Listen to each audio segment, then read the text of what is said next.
o nosso ser interior se renova dia a dia, porque a nossa leve e momentânea tribulação produz para nós um eterno peso de glória, acima de toda comparação, na medida em que não olhamos para as coisas que se veem, mas para as que não se veem, porque as coisas que se veem são temporais, mas as coisas que não se veem são eternas.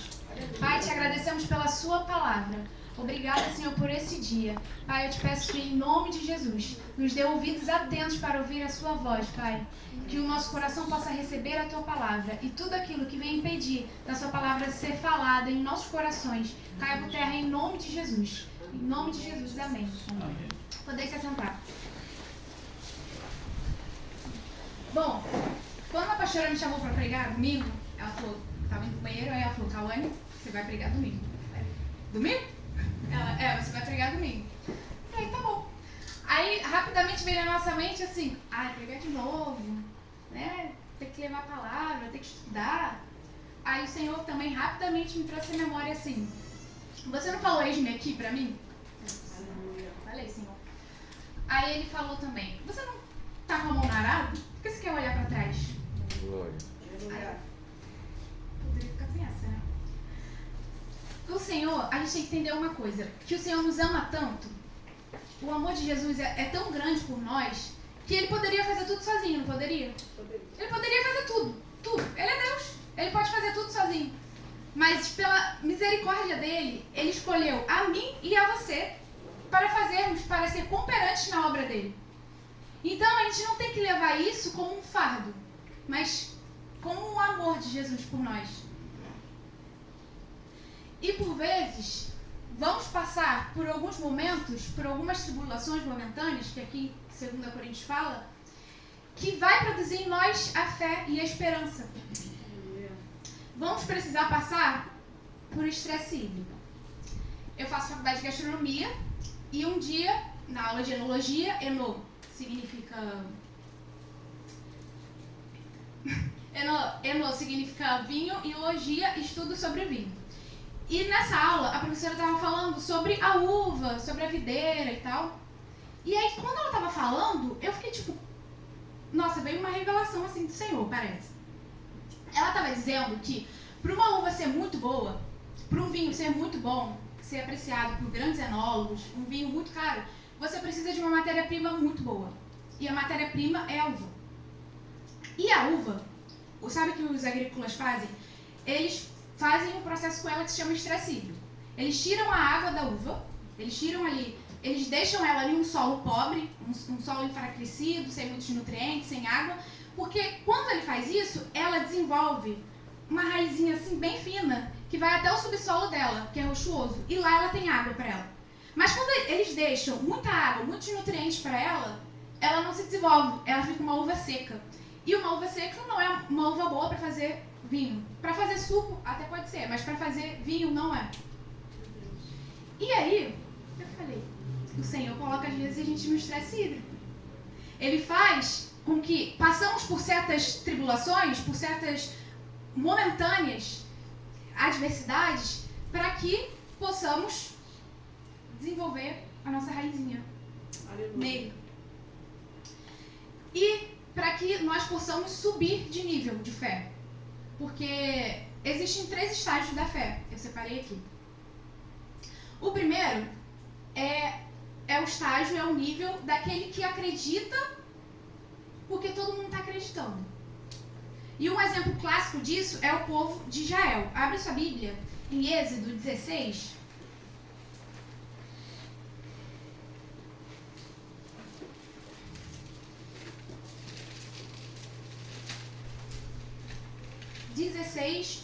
A partir do 2. Vai dizer assim, ali no deserto, todos eles começaram a reclamar contra Moisés e Arão. Aqui fala o quê? Todos eles. O povo de Israel, o povo hebreu, era considerado ali em média de 1,5 milhão a 2 milhões de pessoas. Aqui na palavra fala que todos eles começaram a reclamar para Moisés e Arão, 2 nomes. Dizendo assim, teria sido melhor que o Senhor tivesse nos matado no Egito. Lá, nós podíamos pelo menos nos sentar e comer carne e outras comidas à vontade. vocês nos trouxeram para este deserto a fim de matar de fome toda esta multidão. O povo de Israel teve fé ou não? Não. Teve fé. Mas a fé dele era do estágio 1. É uma fé que só faz você sair de onde você estava. Eles eram escravos ali. Eram escravos do Egito, viviam ali na escravidão. E aí, o Senhor fala para eles: vai em direção a uma terra que eu te mostrarei, a terra prometida. O que eles fazem? Eles têm fé. Mas a fé deles são pequenas.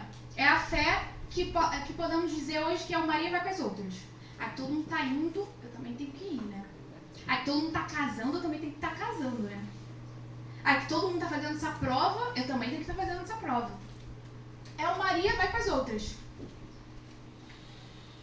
E a fé do estágio 2 está lá em João 21. Abre aí rapidamente. 21, 24.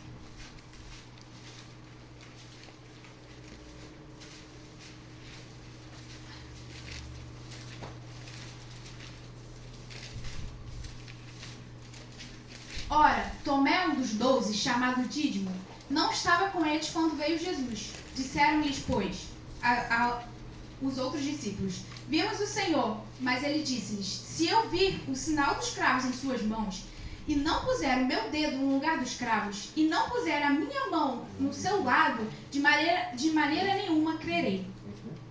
No 26 vai dizer: e 8 dias depois estavam outra vez os seus discípulos dentro, e com eles Tomé. Chegou Jesus. Estando as portas fechadas, apresentou-se no meio deles e disse: Pai seja convosco. Aqui, Jesus já tinha sido ressuscitado. E ele, estava tudo fechado. As portas estavam todas fechadas. Jesus se apresentou no meio deles. E disse: Pai seja convosco. Depois disse a Tomé: põe aqui o teu dedo e vê as minhas mãos, e chega a tua mão e põe-se no meu lado, e não seja incrédulo, mas crente. Tomé, ele tinha a fé do estágio 2. Ele acreditava pelas suas próprias convicções. Porque o Senhor Jesus apareceu no meio deles. Não é porque ele viu. Ali ele ainda não acreditava no Senhor. Ele só começou a acreditar quando o Senhor falou: vem cá, pega a sua mão e coloca aqui, ó, no furo. E naquela época não existia plástica, não existia... Tu morreria, né? Se tu tivesse um furo no meio da mão, você morreria de hemorragia. E o Senhor fala: coloca aqui as suas mãos. Aí ele coloca. Aí ele fala... E Tomé respondeu e disse: Senhor meu e Deus meu. Ele cai na real. Ele fala: agora eu acredito. E o Senhor diz assim para ele. E Tomé respondeu. E o Senhor disse no 29: disse-lhe Jesus: porque me viste, Tomé, creste, mas bem-aventurados os que não viram e creram. Então, a fé do estágio 2 é uma fé que acredita pelas suas próprias convicções. É uma fé que acredita porque eu vi um cego a vida inteira. Hoje eu consigo ver ele enxergando. Eu acredito nisso. Eu acredito porque o cego enxergou. Eu vi com meus próprios olhos. E a multidão que seguia Jesus, muitas das vezes, eram do estágio 2 também. Eles só seguiam Jesus, só acreditavam em Jesus porque viram os milagres que Jesus fazia. E eles não tinham a fé do estágio 3. Que a fé do estágio 3 é acreditar sem duvidar. E acreditar sem duvidar é a melhor definição que a gente pode falar de fé. Em Romanos 4, abre rapidamente.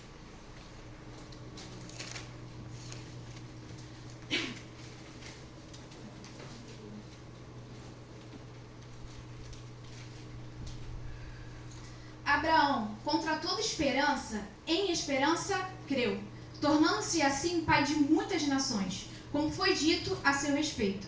Assim será a sua descendência. 19. Sem se enfraquecer na fé, reconheceu que o seu corpo já estava sem vitalidade, pois já contava cerca de 100 anos de idade, e que também o ventre de Sara já estava sem vitalidade. Mesmo assim, não duvidou, nem foi incrédulo em relação à promessa de Deus, mas foi fortalecido em sua fé e deu glórias a Deus. estando plenamente convencido de que ele era poderoso para cumprir o que havia prometido. Aleluia. A palavra do Senhor vai dizer que Abraão, contra toda esperança, contra tudo que estava falando contra ele, contra todas as circunstâncias, contra todas as tribulações, contra a doença, contra a enfermidade, contra tudo, Abraão, em esperança, creu no Senhor. Aleluia. E tudo que está ao contrário diante de você, tudo que parece ser impossível diante de você, se você tiver esperança, contra todas as esperanças, se você tiver esperança e permanecer, o Senhor pode fazer. Porque a fé faz você sonhar coisas grandes. Faz você sonhar coisas grandes. E não é você acreditar que é possível, é você ter certeza que é possível. Eu sonho, mas eu tenho certeza que o Senhor vai fazer. É simples assim. Mas, Cauane, eu já acreditei. Eu já tive fé. Eu tive fé que o Senhor ia fazer. Eu acreditei tanto.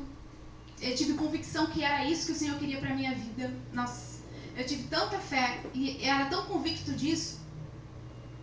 Mas em Tiago 5 vai dizer assim: pedis e não recebeis, porque pedis mal, para gastardes em vossos deleites. Minha tia, a mãe da minha mãe, teve câncer. E a gente acreditou muito que ela iria sair dali. A gente teve fé no Senhor. A gente orou e... Não, a gente estava convicto que ela iria sair dali, daquela situação. Mas quando nós mudamos a nossa oração, quando a gente não pediu ao Senhor para os nossos próprios deleites, a gente falou: Senhor, faça a tua vontade.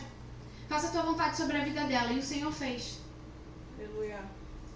E a gente precisa ter a maturidade de mudar a oração, mas permanecer na fé. E o Senhor fez a vontade dele. Ficaríamos preocupados: como vai ficar os filhos dela? Como a gente vai ficar? Como vai ficar minha mãe? Mas o Senhor, Ele sabe de todas as coisas. Ele vê o nosso futuro. Então, se essa era a vontade soberana do Senhor, essa é a melhor vontade. Aleluia. No estágio 3, nada mais abala a gente. Quando você tem a fé do estágio 3, você se torna inabalável. O exterior, o que acontece no exterior, não muda o que está aqui dentro, no interior. As circunstâncias pode tacar fogo à terra, mas vou estar permanecida mediante uma palavra do Senhor. E a nossa fé pode ser evolutiva. Se hoje você tem a fé do estágio 1, aquele que só vem na igreja, porque os meus pais vêm na igreja, eu só aceitei Jesus porque todo mundo aceitou Jesus, você pode evoluir para a fé 2. E se você tiver a fé 2, aquele que só acredita com as suas próprias convicções, você pode evoluir para a fé 3. Aleluia. Que anda diante de uma palavra. E Paulo vai dizer, e na palavra do Senhor vai dizer, de fé em fé e glória em glória. E primeiro, para a gente viver a glória, a gente vai precisar passar pela fé, que é as tribulações. E quando formos enfrentar adversidades, vamos precisar da fé. E 1 João 5 vai dizer, 1 João 5,4, porque todo que é nascido de Deus vence o mundo. E esta é a vitória que vence o mundo, a nossa fé. No 5 vai dizer: quem é que vence o mundo, senão aquele que crê que Jesus é o Filho de Deus? Em Hebreus 11, no 6 vai dizer: ora, sem fé é impossível agradar-lhe, porque é necessário que aquele que se aproxima de Deus crê que Ele existe e que é galardoador dos que os buscam. A fé, ela move o coração de Deus. E a fé, ela é desenvolvida pelo ouvir. E ouvir a palavra do Senhor. E a fé, ela precisa estar apoiada diante de uma palavra. Quando você tem uma palavra do Senhor e você se apoia diante dela, você se torna inabalável. Abraão, ele não tinha Bíblia, não tinha escrituras, mas ele permaneceu mediante uma palavra do Senhor. O Senhor falou: sai da sua terra e da sua parentela e vai para uma terra que eu te mostrarei. Aleluia. O Senhor prometeu a Sara: você será mãe, você é estéril por enquanto, mas essa não é a sua realidade. Aleluia. E o centurião também, tem uma passagem do centurião, acho que em Mateus, ele também teve fé em uma palavra do Senhor. Ele era um homem muito... um nível alto da sociedade, e ele chega a Jesus e fala, você pode curar o meu servo? E aí ele falou, mediante uma palavra que o Senhor liberar, eu sei que ele será curado. Porque eu tenho poder, e quando eu mando os meus servos, eles obedecem. E se você falar apenas uma palavra, o meu servo será curado. Aí o Senhor falou, nunca vi em Israel tamanha fé. Porque ele não era judeu, ele era gentil. Mas o Senhor falou, os judeus que nascem ali, que recebem a palavra do Senhor desde pequenos, eles não têm a mesma fé, mas o gentil teve. E a fé, ela vem do praticar. E a disciplina em buscar ao Senhor é a mesma que a gente precisa ir na academia. Teve um tempo que eu não estava querendo muito ir na academia. Aí eu já acordava e colocava roupa, porque aí não ia ter desculpa. Aí acordava, a gente fazia, vamos colocar roupa, porque aí você vai olhar pra você e aí você vai falar, tô aqui na academia, tô com compromisso ali sério. Aí você ia. E buscar a palavra do Senhor, a disciplina em buscar é a mesma coisa. A gente precisa andar com a nossa Bíblia do nosso lado. Se for preciso, coloca o despertador pra tocar, pra você orar, pra você lembrar de fazer o seu jejum. Eu falo isso pra mim também, gente. E a gente precisa ter essa disciplina em buscar. Essa disciplina é desenvolver o músculo, que é o músculo da fé. Porque na academia a gente vai, né, pra ficar maravilha, desenvolver, mas a fé também precisa ser desenvolvida. Aleluia. E a fé, ela, posso fazer uma analogia, é como ela fosse um portal, né, um portal mágico. E nesse portal está dividido entre dois mundos. Aqui é o mundo daquilo que você vê, das circunstâncias, daquilo que você vive. E no mundo de cá é como se fosse aquilo que é certo. A palavra do Senhor é uma coisa certa. E aí o Senhor quer o que da gente? Que a gente olhe o nosso mundo de cá, vê as circunstâncias, vê o que a gente está passando, tudo que a gente está vivendo, e a gente vai lá na palavra que Ele já liberou sobre nós. A palavra que o Senhor já liberou sobre nós, aquilo que o Senhor já falou sobre ao nosso respeito. E pegar aquilo ali e sobrepor ao nosso mundo. Aleluia. E sobrepor a palavra. E viver mediante a palavra. E colocar a nossa fé apoiada na palavra do Senhor. Amém. E para finalizar, em 1 Coríntios 16, vai dizer assim, 16:13. Estejam vigilantes, mantenham-se firmes na fé, sejam homens de coragem, sejam fortes, faça tudo com amor. E esse é o meu desejo, que nós sejamos fortes, tenhamos coragem e permanecemos na fé do Senhor. E permanecemos na palavra do Senhor e naquilo que o Senhor já disse ao nosso respeito. Agradeço a minha oportunidade em nome de